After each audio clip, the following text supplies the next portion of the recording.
दोस्तों फिलहाल इंडिया के डिफेंसेस को और स्ट्रेंथन करने के लिए कई तरीके के प्रोजेक्टों के ऊपर इंडिया काम कर रहा है, पर अभी भी संपूर्ण रूप से हथियारों के ऊपर भारत आत्मनिर्भर नहीं बन सका है। और दोस्तों अभी भी कई तरीके के बड़े और महत्वपूर्ण हथियार को लेकर भारत को विदेशी कंपनियों के ऊपर डिपेंड रहना पड़ता है। पर जिस तरीके से काम चल रहा है इसे देखते हुए यही लग रहा है कि शायद और ज्यादा दिन तक भारत को ऐसे विदेशी कंपनियों के ऊपर डिपेंड रहना ना पड़े। इवन दोस्तों मीडियम ट्रांसपोर्ट एयरक्राफ्ट और हैवी ट्रांसपोर्ट एयरक्राफ्ट जैसे महत्वपूर्ण और बड़े प्रोजेक्टों को लेकर भी शायद भारत को और ऐसे वेस्टर्न देशों का मदद का आवश्यकता ना पड़े, क्योंकि भारत अपने ही खुद के ही बलबूते पे ऐसे एयरक्राफ्टों के डेवलपमेंट का इरादा रख रहा है। और दोस्तों मेरा बात माने तो बहुत जल्द ही इसका पब्लिकली खुलासा भी कर दिया जाएगा। अब दोस्तों ट्रांसपोर्ट एयरक्राफ्टों का बात हो ही रहा है तो यहाँ पे आपके जानकारी के लिए बता दूं कि हाल ही में C295 एयरक्राफ्टों को परचेस करने के बाद इंडिया के द्वारा MTA मतलब मीडियम ट्रांसपोर्ट एयरक्राफ्टों को खरीदने को लेकर एक टेंडर जारी किया गया है। और दोस्तों इस टेंडर के अंतर्गत असल में जिस तरीके के एयरक्राफ्टों को परचेस किया जाएगा वो इंडियन एयरफोर्स के सोवियत एरा के मतलब 80 के दशक के AN-32 जैसे एयरक्राफ्टों को रिप्लेस करेगा। बेसिकली मीडियम ट्रांसपोर्ट एयरक्राफ्ट के टेंडर के अंतर्गत इंडियन एयरफोर्स करीबन 80 के आसपास के एयरक्राफ्टों को परचेस करना चाहता है, जो बेड़े के 100 से लेकर 130 के संख्या के AN-32 एयरक्राफ्टों को रिप्लेस करेगा। जबकि दोस्तों इस टेंडर के जारी होने के साथ साथ एक बात तो साफ हो चुका है कि 56 एयरबस C295 एयरक्राफ्टों को खरीदने के बाद शायद इंडिया के द्वारा और अतिरिक्त मात्रा में C295 जैसे एयरक्राफ्टों को और परचेस ना किया जाए। और अगर परचेस किया जाने का इरादा था तो एंटोनोव AN-32 जैसे एयरक्राफ्टों को रिप्लेस करने के लिए अलग से टेंडर जारी नहीं किया जाता। अब दोस्तों आप लोगों के मन में ये सवाल उठ सकता है कि करीबन 100 से 130 के संख्या में एंटोनोव AN-32 एयरक्राफ्टों को रिप्लेस करने के लिए इंडियन एयरफोर्स के द्वारा केवल मात्र 80 एयरक्राफ्टों को ही क्यों परचेस किया जाएगा। तो यहाँ पे दोस्तों आप लोगों को ये भी जान के रखना चाहिए कि लॉन्ग टर्म के इरादे के मुताबिक बताया ये भी जा रहा है कि 80 की जगह में 100 एयरक्राफ्ट तक परचेस किया जा सकता है। और लॉन्ग टर्म में इंडियन एयरफोर्स के द्वारा 30 से 40 हैवी लिफ्ट मिलिट्री ट्रांसपोर्ट एयरक्राफ्टों को भी अपने बेड़े में शामिल किया जा सकता है, जो पुराने हो चुके इल्यूजन 76 जैसे हैवी लिफ्ट ट्रांसपोर्ट एयरक्राफ्टों को इंडियन एयरफोर्स के बेड़े से रिप्लेस करेगा। पर दोस्तों ये जो एयरक्राफ्ट है ये इतना जल्दी परचेज नहीं किया जाएगा, बल्कि इसके लिए कम से कम 5 से 10 साल और इंतजार करना पड़ सकता है। अब दोस्तों इस तरीके के दोनों एयरक्राफ्टों के रिप्लेसमेंट के जो प्रोजेक्ट है मतलब मीडियम ट्रांसपोर्ट एयरक्राफ्ट और हैवी ट्रांसपोर्ट एयरक्राफ्ट जो है इसे अगर एक तरीके से स्वदेशी रूप में आगे बढ़ाया जाता है या स्ट्रेटेजिक पार्टनरशिप मोड में भारत में निर्माण किया जाता है तो ये लॉन्ग टर्म में भारत के लिए काफी फायदेमंद होगा। और आपके जानकारी के लिए यहाँ पे बता दूं कि इससे एक तरीके से भारत के जो इंडस्ट्री है वो विदेशी कंपनियों के ऊपर से अपनी निर्भरता को संपूर्ण रूप से समाप्त भी कर सकेगा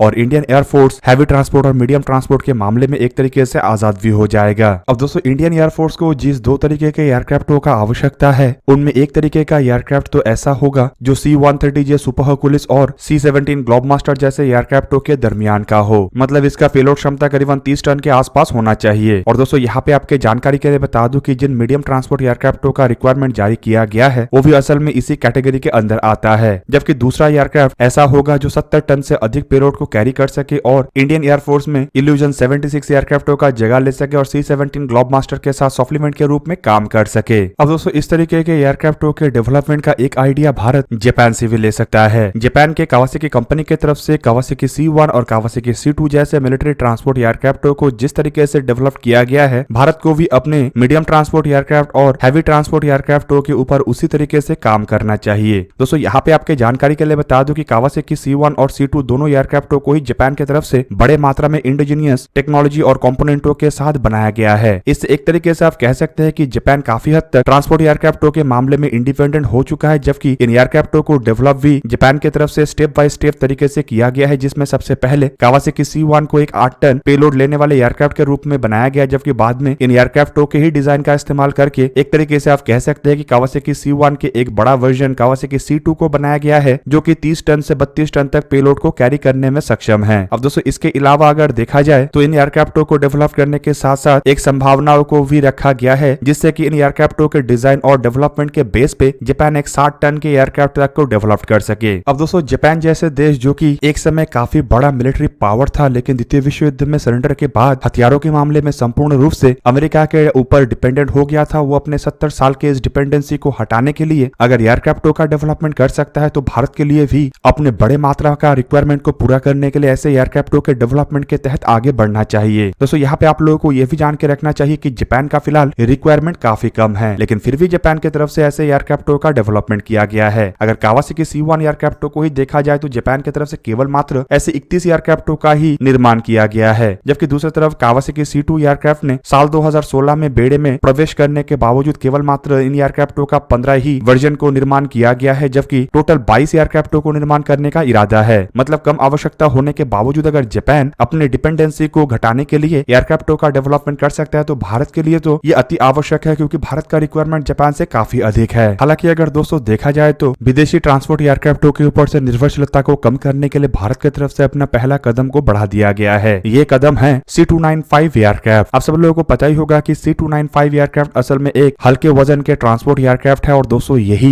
असल में भारत का शुरुआत भी है। इन एयरक्राफ्टों को संपूर्ण रूप से भारत में जहां पे निर्माण किया जा रहा है, तो वहीं पे आपके जानकारी के लिए यही बता दूं कि इसके बाद जो मीडियम ट्रांसपोर्ट एयरक्राफ्टों का रिक्वायरमेंट रखा गया है, ये असल में इसका नेक्स्ट स्टेप है। मतलब C295 के बाद और एक एयरक्राफ्ट के द्वारा भारत अपने कदम को और मजबूत करेगा और उसके बाद फाइनली हैवी ट्रांसपोर्ट एयरक्राफ्टों के तरफ कदम को बढ़ाया जाएगा। दोस्तों मेरा मानना यह है कि C295 और मीडियम ट्रांसपोर्ट एयरक्राफ्टों के द्वारा भारत को ऐसा काफी अधिक जानकारी और काफी अधिक एक्सपीरियंस हासिल हो जाएगा, जिससे कि अपने खुद के ट्रांसपोर्ट एयरक्राफ्टों के डिजाइन और डेवलपमेंट का काम शुरू किया जाए। और इससे भारत को काफी हद तक टेक्नोलॉजी भी मिल जाएगा, जो कि इन ट्रांसपोर्ट एयरक्राफ्टों के डिजाइन और डेवलपमेंट में भारत को मदद भी करेगा। अब दोस्तों भारत के रिक्वायरमेंट को अगर देखा जाए तो ये इतना हाई है कि अगर भारत डायरेक्टली इन एयरक्राफ्टों को खरीदने का इरादा करता है तो कोई भी देश आग बंद करके अपने सबसे महत्वपूर्ण एयरक्राफ्ट तक भारत को दे देगा। पर अगर इनडायरेक्टली मतलब technology transfer make in India initiative के अंतर्गत भी इन एयरक्राफ्टों को भारत में निर्माण किया जाता है, तब भी कंपनियों के लिए इन एयरक्राफ्टों के अंतर्गत भारत को टेक्नोलॉजी ऑफर करने के लिए कोई भी हिचकिचाहट नहीं होगा। और दोस्तों इसका प्रूफ तो हमें पहले ही मिल चुका है, जब स्टेट ऑफ द आर्ट हथियारों के ऑफर भारत के सामने मेक इन इंडिया और टेक्नोलॉजी ट्रांसफर के अंतर्गत हो चुका है। हालांकि दूसरी तरफ अगर देखा जाए तो C295 एयरक्राफ्टों से भी भारत द्वारा बड़े मात्रा में बेनिफिट हासिल किया जा रहा है। रिपोर्ट के मुताबिक टाटा कंपनी के जो इंजीनियर्स हैं वो फिलहाल C295 एयरक्राफ्टों के पोलैंड में स्थित असेंबली लाइन में एयरक्राफ्टों के असेंबली को लेके एक्सपीरियंस हासिल कर रहे हैं या फिर कहे तो ट्रेनिंग ले रहे हैं। दोस्तों हाल ही में कुछ मीडिया रिपोर्टों में जानकारी दिया गया है कि करीबन 2 डजन टाटा कंपनी के इंजीनियरों के द्वारा इस ट्रेनिंग को पोलैंड में हासिल किया जा रहा है। और ट्रेनिंग का मकसद ये है कि संपूर्ण रूप से ट्रेन होकर